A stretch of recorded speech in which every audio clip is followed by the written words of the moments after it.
welcome to the NDTV Auto Show. I'm your host Mugdha Mishra and I'm here with the electric G-Wagon or the G580 with EQ Tech, and we will tell you more about it later in the show. But first up, what's on the show today? Audi Q7 facelift review. The OG goes electric. Walk around of Mercedes-Benz electric G-Wagon.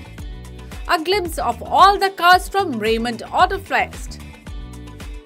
Audi recently launched the facelift of its SUV Q7. What changes? What remains the same? How is it to drive? Let's find out in this review. A 35% loyalty rate, 1 out of 3 repeat customers. These are not some figures that belong to a budget car, but something that has been a favorite of the rich, famous and powerful, the Audi Q7. It has received a facelift this time. So what's so special? What has changed? We'll tell you in this video quickly. Welcome to NDTV Auto. इस गाड़ी में जो सबसे बड़ा change देखने को मिलेगा वो यहाँ पर सबसे बड़ी ग्रिल में। इस ग्रिल में आपको ये नए वर्टिकल क्रोम एलिमेंट्स देखने को मिल जाते हैं। ये काफ़ी ज़्यादा अच्छी लगती है। ये भी चेंज डिज़ाइन में आपको देखने को मिलती है। इसके जो हेडलैम्प्स हैं OLED मैट्रिक्स हेडलैम्प्स आपको देखने को मिलते हैं। डायनामिक टर्न इंडिकेटर्स ऑब्वियसली इसमें आपको देखने को मिल जाते हैं। एंड यहाँ पर इसका जो बम्पर है वो भी रीडिज़ाइंड है। ये जो स्लैट्स देख रहे हैं ये ज़्यादा अलग हैं पहले के मुकाबले। यहाँ पर आपको एक वर्टिकल ओपनिंग देखने को मिलती है रेडिएटर्स को कूल करने के लिए। 2 साइड पर रेडिएटर दिए गए हैं इसके इंजन को कूल करने के लिए। तो यहाँ पर सामने से आपको थोड़ा ज़्यादा एग्रेसिव लुक देखने को मिलता है। साइड से आपको देखने के बाद पता चलता है गाड़ी कितनी लंबी है। 5 मीटर से भी ज़्यादा लंबी है। इसकी जो रोड प्रेजेंस है वो बहुत ही बेहतरीन है। लोग मुड़ मुड़ के देखते हैं। इसकी लुक्स की वजह से भी इसका जो बैज है उसकी पावर अलग है और इसका जो साइज़ है काफ़ी विशाल लगती है रोड पर देखने में। यहाँ पर आपको ये एलॉय व्हील्स जो मिलते हैं ये भी अनचेंज्ड हैं बट लिखते काफ़ी अच्छे हैं। एंड क्वात्रो की बैजिंग देखने को मिल जाती है because all wheel drive standard इस गाड़ी में आपको देखने को मिलता है। एंड थोड़ी राउंडेड एजेस हैं इसके, एकदम फ्लैट बॉनेट और फ्लैट लाइंस वगैरह नहीं है जैसे एक प्रॉपर SUV में मिलती हैं, लेकिन यहाँ पर फिर भी आपको अच्छी खासी रोड प्रेजेंस मिल जाती है। अब इसके कैबिन में आपको कुछ भी चेंज नहीं मिलेगा बट यहाँ पर आपको 2 अपहोल्स्टरी के कलर ऑप्शन मिलते हैं, cedar brown and Saiga beige. यहाँ पर सीडर ब्राउन है एंड ये क्रिकेट लेदर अपहोल्स्टरी कंपनी बुलाती है। I don't know why but leather upholstery की जो क्वालिटी है वो काफ़ी अच्छी है।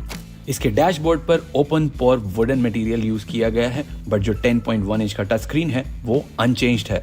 यहाँ पर आपको ये 12.3 इंच की स्क्रीन मिलती है। 8.4 इंच का यहाँ पर टच पैड मिलता है। ये भी टच स्क्रीन ही है बेसिकली। ये आपके AC कंट्रोल्स के लिए है। बाकी आपके आइडल स्टार्ट स्टॉप वगैरह के कंट्रोल्स भी आप यहाँ से हैंडल कर सकते हो। बट एक इशू ये है कि जब आप ड्राइव कर रहे हो तो मोमेंटेरली भले ही 1-2 सेकंड के लिए आपको रोड से नज़र हटानी पड़ती है यहाँ पर आपको इनको चेंज करने के लिए। ऑल्दो इनसे हैप्टिक फीडबैक आपको मिलता है बट अगर आपने वो सेट नहीं किया है तो वहाँ पर थोड़ी इशू हो सकती है। आई विश कि नई गाड़ियों में आगे फ्यूचर में आने वाली गाड़ियों में ये टच स्क्रीन्स की जगह फिजिकल बटन्स ला दिए जाएँ। उसके अलावा यहाँ पर आपको ये एयरक्राफ्ट स्टाइल गियर सिलेक्टर मिलता है। यहाँ पर आपको 2 कप होल्डर मिलते हैं, 12 वोल्ट सॉकेट मिलता है। आपकी की होल्ड करने के लिए बढ़िया सी स्पेस मिलती है और ये जो आपका आर्मरेस्ट है इसके नीचे आपको वायरलेस चार्जिंग पैड मिलता है और 2 टाइप C सॉकेट मिलते हैं। गाड़ी में आपको कोई भी टाइप A सॉकेट नहीं दिया गया है। और जो आपका ग्लव बॉक्स है फेल्ट की लाइनिंग वाला है और बहुत ही बड़ा है। एंड आप नोटिस करेंगे यहाँ पर ये थोड़ा सा कटआउट सा है। यूजुअली पुरानी गाड़ियों में, पुरानी Q7 वगैरह में यहाँ पर आपको CD चेंजर वगैरह मिलते थे बट अब सब कुछ डिजिटल हो गया है तो यहाँ पर उन जैसी फीचर्स को हटा दिया गया है पर उनकी छवि आपको देखने को फिर भी मिल जाती है। डोर पॉकेट्स काफ़ी अच्छे हैं। Bang & Olufsen का 19 स्पीकर का सेटअप मिलता है। 700 वॉट का ऑडियो आउटपुट है, काफ़ी बढ़िया है। एक और नीट स्टोरेज स्पेस आपको ड्राइवर की साइड पे मिलती है अगर आपको कुछ सामान छुपाना हो बाकी ऑक्यूपेंट्स से और वो आपको ही एक्सेस करना चाहते हो, किसी और की नज़र में ना आए, तो वो आप यहाँ पर आराम से डाल सकते हो। इसकी रियर सीट पर आके आपको पता चलता है कि ये रिच एंड फेमस के लिए इतनी खास गाड़ी क्यों है। इसकी रियर सीट में अटमोस्ट कंफर्ट में आप बैठते हो। इसके अलावा इस सीट को आप आगे पीछे शिफ्ट कर सकते हो। उसके अलावा इसको आप रिक्लाइन भी कर सकते हो बट ऑब्वियसली ये जो आप रिक्लाइन वगैरह कर रहे हो ये थर्ड रो के कॉस्ट पर होता है। जो थर्ड रो में है वो कंफर्टेबल नहीं होंगे, but I am sure third row में Q7 की कोई भी नहीं बैठता क्योंकि वो काफ़ी छोटी है, बच्चों के लायक है। यहाँ पर आपको ये फोल्डेबल आर्मरेस्ट में स्पेस मिलती है, 2 कप होल्डर मिलते हैं, पॉप आउट होते हैं। फ़ोन रखने की यहाँ पर कोई ऐसी जगह नहीं है। फिर यहाँ पर आपको सीट बैक पॉकेट मिलते हैं जिनमें नेट है, यहाँ पर आप फ़ोन आराम से रख सकते हो। नहीं तो डोर पॉकेट्स बहुत बड़े हैं, 2 लीटर की बॉटल भी आप आराम से वहाँ पर स्टोर कर सकते हो। आपकी प्राइवेसी मेंटेन करने के लिए आपको यहाँ पर दिया गया है ये सन ब्लाइंड, एंड डोर्स में आपको यहाँ पर छोटा मोटा निकनैक यानी सिक्के वगैरह रखने के लिए, टॉफ़ी वगैरह आप खाते हो तो वो आप यहाँ पर रख सकते हो। 4 जोन क्लाइमेट कंट्रोल है तो दोनों कंट्रोल्स यहाँ पर आपको मिलते हैं, रियर वाले। AC वेंट्स यहाँ पर मिलते हैं, डोर्स में भी माउंटेड हैं, इसके B पिलर में भी माउंटेड हैं AC वेंट्स। इसके अलावा आपको यहाँ पर 2 टाइप C सॉकेट मिलते हैं, एक 12 वोल्ट चार्जिंग पोर्ट मिलता है, एंड ये बड़ा सा सनरूफ मिलता है। क्योंकि ये एक फेसलिफ्ट है तो यहाँ पर इंजन वही मिलता है, पेट्रोल ओनली ऑफरिंग है। 340 हॉर्स पावर, 500 न्यूटन मीटर्स का पीक टॉर्क डिलीवर करता है इसका 3 लीटर का V6 टर्बोचार्ज्ड पेट्रोल इंजन, और इसके साथ लगा है 8 स्पीड का automatic gear box, 0 to 100 5.9 seconds में, और इसकी टॉप स्पीड है 250 किलोमीटर पर आवर। बट ये सब ड्राइव करते हुए कैसा पता चलता है, चलिए चला के देखते हैं। Q7 की ड्राइवर सीट से आपको वो इनविंसिबिलिटी वाली फील आती है। यहाँ से व्यू आउट बहुत ही कमांडिंग है, सब कुछ आपको अच्छे तरीके से दिखता है। वो जो इंजन मैंने आपको बाहर से दिखाया, यहाँ पर अंदर आपको उसकी बिल्कुल भी आवाज़ सुनाई नहीं देती है। जब आप इसको कंफर्ट या फिर एफिशिएंसी मोड में डाल देंगे तो वो एकदम अपना काम साइलेंटली बैकग्राउंड में करता रहता है, अपनी प्रेजेंस आपको पता भी नहीं लगने देता है। लेकिन जब आप उससे परफॉर्मेंस की डिमांड करेंगे तो वो आपकी डिमांड यूं फुलफिल करता है, जैसे ही आप पेडल फ्लो कर देंगे गाड़ी रिलेंटलेसली आगे बढ़ती है और कोई भी आपको परफॉर्मेंस में कमी महसूस नहीं होती है। साथ में इसका जो 8 स्पीड का गियर बॉक्स है वो भी बहुत ही बढ़िया तरीके से गियर शिफ्ट करता है, आपको जो गियर शिफ्ट्स हैं पता भी नहीं लगने देता है। ऑफ कोर्स आपको और भी ज़्यादा स्पोर्टी ड्राइविंग चाहिए हो तो आप यहाँ पर पैडल शिफ्टर्स का भी इस्तेमाल कर सकते हैं, और जब आप गाड़ी को पुश करते हैं तो आपको वो अपनी आवाज़ ज़रूर सुना देता है बाहर से, जो काफी स्पोर्टी लगती है सुनने में। बट एक Q7 बायर को इस सब से ज़्यादा मतलब नहीं है, तो मैं आपको बता देता हूँ कि लॉन्ग डिस्टेंस जर्नीज या फिर सिटी की ड्राइव्स आपकी इस गाड़ी के साथ इसके साइज़ के बावजूद बहुत ही ज़्यादा कंफर्टेबल और आरामदेह होती हैं। साथ ही इसमें जो साउंड डेडनिंग है, बाहर का जो शोर वगैरह है, कुछ भी नहीं आता है कैबिन के अंदर। और आपकी राइड वगैरह को इतना ख़ास बनाने में इसका जो सस्पेंशन है, एयर सस्पेंशन, वो भी काफ़ी अच्छे से काम करता है। इसके जो टायर्स हैं उनकी साइड वॉल काफ़ी ऊंची है तो कंफर्ट लेवल अच्छा खासा बना रहता है। और इसका जो सस्पेंशन है वो कितना सफल है वो आप विजुअल्स से देख सकते हो।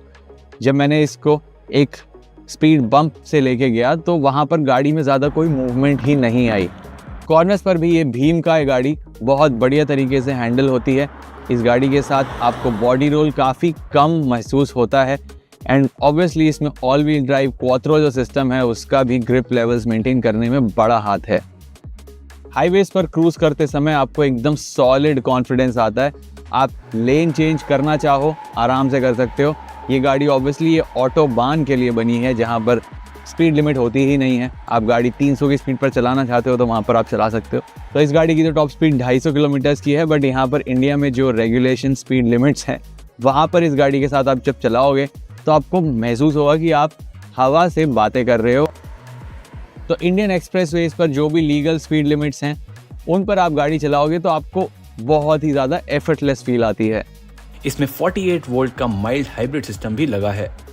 करीबन 11 किलोमीटर पर लीटर की इसकी क्लेम्ड फ्यूल इकोनॉमी है, बट रियल वर्ल्ड में आप उम्मीद कीजिए 7 से 8 किलोमीटर की ये आपको एवरेज फ्यूल इकोनॉमी दे सकती है। इस कार का मुकाबला मर्सिडीज की GLE और BMW X5 जैसी SUV से है जो ज्यादा मॉडर्न है, पर इससे 30 से 40 लाख रुपए महंगी भी है। इसकी 88 लाख से 97 लाख रुपीस की एक्स शोरूम प्राइस कीमत पर Q7 एक बहुत ही नो नॉनसेंस और स्मार्ट पैकेज है जिसकी लेगेसी और बैज वैल्यू भी अच्छी है। तो अगर आपको एक शॉफर ड्रिवन लग्जरी क्रूजर चाहिए जो ऑलमोस्ट हर टेरेन पर सफल है तो Q7 आपके लिए काफी सेंस बनाती है।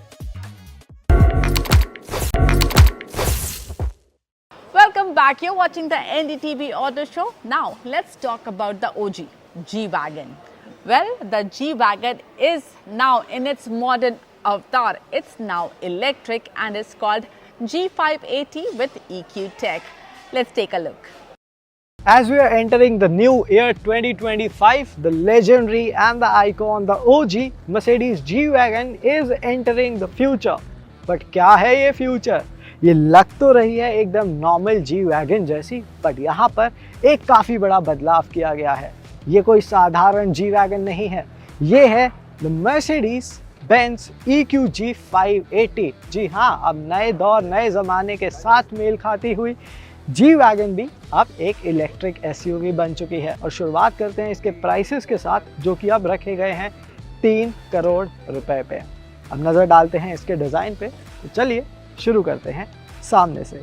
On the front, you're treated with a fascia that is very familiar. In fact, the whole design language is very familiar and you cannot mistake it for something else. जो हमने photos देखी थी वहाँ पर हमें एक अलग ग्रिल देखने को मिली थी, एक डिजिटल ग्रिल जो कि इल्यूमिनेटेड थी, बट यहाँ पर ऐसा नहीं है। This is the first edition of the G-Wagon। अगर आप साइड्स की ओर आएंगे तो यहाँ पर आपको 20 इंच के अलॉय व्हील्स मिल जाते हैं, आपको 250 मिलीमीटर की ग्राउंड क्लियरेंस मिलती है और लगभग 850 मिलीमीटर की वाटर वेडिंग डेप्थ मिल जाती है। इस गाड़ी में चारों ही टायर्स पर इंडिपेंडेंट मोटर रखी गई है, जिसकी वजह से ये अपना फेमस जी टर्न भी कर पाती है। पीछे की ओर आएंगे तो आपको फेंडर पर EQ बैज मिल जाता है, जो बताता है कि ये एक इलेक्ट्रिक G-Wagon है। आपको इसकी सिग्नेचर बेजल्स मिलती हैं और they run across the whole length of the car. जो विंडो एरिया है, रेयर क्वार्टर ग्लास है, सब कुछ एकदम ओरिजिनल G-Wagon जैसा। बट रेयर फेस पे हमने कॉन्सेप्ट्स में देखा था कि आपको एक बॉक्स मिलेगा जिसके अंदर चार्जर रहेगा, लेकिन इंडिया स्पेक मॉडल में यहाँ पर आपको एक स्पेयर व्हील दिया गया है। And I am saying this very honestly, मुझे ये ज़्यादा पसंद आया in comparison to that rectangular box जिसमें आपको चार्जर माउंट करके मिलता था। What are your opinions on the design of the EQG? In fact यहाँ पर भी आपको EQ बैज नहीं मिलता है, this is just G580।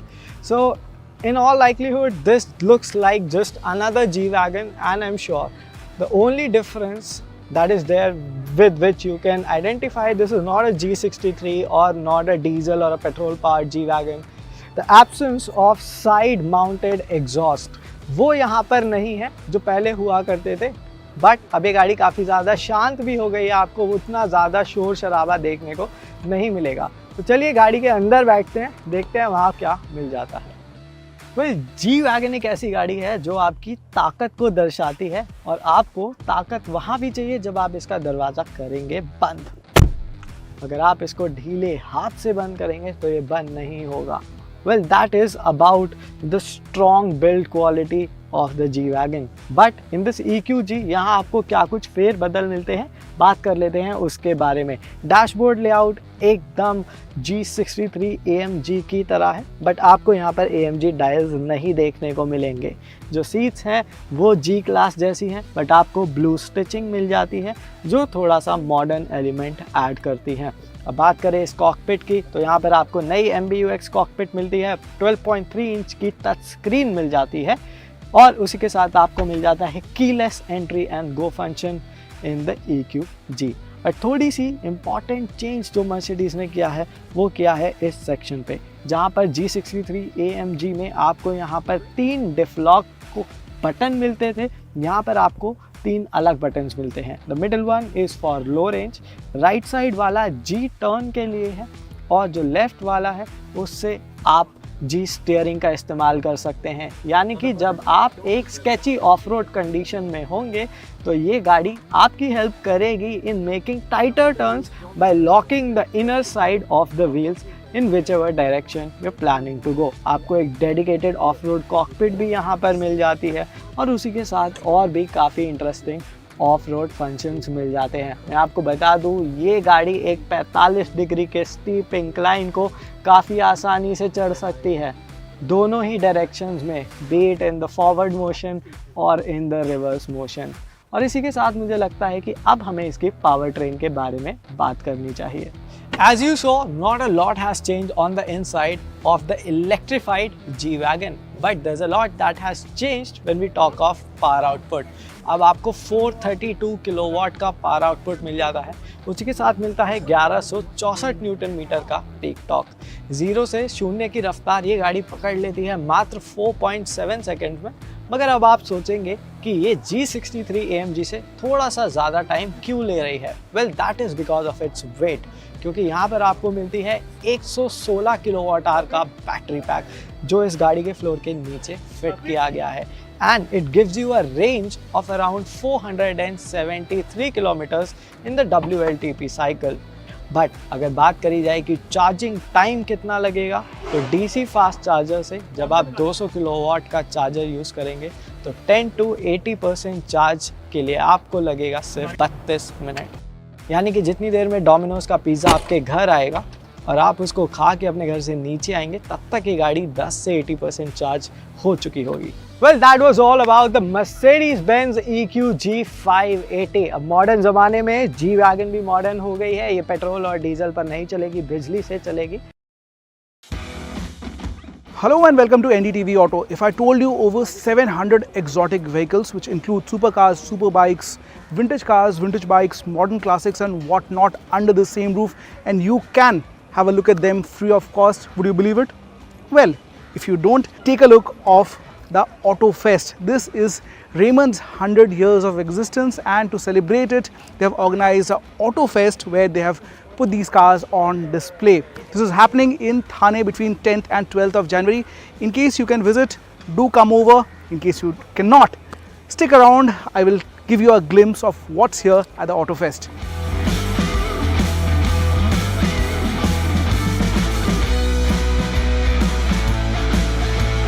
In the sea of exotic cars, this stands out. This is just not any other vintage car, but etched in the history books. The particular unit you see here, this Audi 100, dates back to 1985. You can see the number plate MFA1, and this belongs to one of India's finest all-rounders, Mr. Ravi Shastri, who had won this car as the player of tournament at the World Championship of Cricket. Well, there's a nice story behind it. Back then, the import duties were waived off by the then Prime Minister Shri Rajiv Gandhi, and this was brought to India. You see this car, it's in running and pristine condition thanks to Mr. Singhania's venture into Supercar Club Garage. They are into restoration of vintage cars and supercars, and all of this at a much affordable rate than what you see out there in the market. Let's quickly have a word with Mr. Singhania and know more about this. It's a passion for me. We wanted to put India's name on the world map. Like Rajiv just said, we did his 1934 Packard. It went for 8 shows this year and it won prizes in 7. So it clearly shows that our restoration work is up there amongst the best in the world. And slowly, I hope we grow that business. Now, no exhibition of classic cars can be complete without bespoke Rolls-Royce and Bentley. If you are here, do check out this corner of the Auto Fest where you have a collection of almost few dozens of these cars which date back at least to the pre-independence era. The Auto Fest is just not about timeless classics and restored old world charm. You come here, you'll also have a look of the beauties, the top of the line luxury cars. Plenty of manufacturers have put their stalls here, ranging from Mercedes-Benz, Ferrari, Lotus, Range Rover, to name a few. They say 4 wheels move the body, 2 wheels move the soul. And presumably so, the two-wheeler section at the Auto Fest is the most crowded. People are here with lot of enthusiasm, and on display are there a series of two-wheelers, right from Ninjas, Hayabusas, the Goldwings, the huge bikes out here. And obviously it's not just about high performance oil guzzling super bikes, whether new or old. I am at a section which displays plenty of old school, humble, puny motorcycles. Out here is collection of old bikes that range from Royal Enfield, Rajdoot, Lambretta, Vespa, Norton and what not. These bikes, few of them actually date back to 1940s and 50s. Do have a quick look. I had extreme fun taking my day out and visiting Raymond's Auto Fest. Well, if you have time, do visit this place. I'm sure you'll be thoroughly enjoying this experience.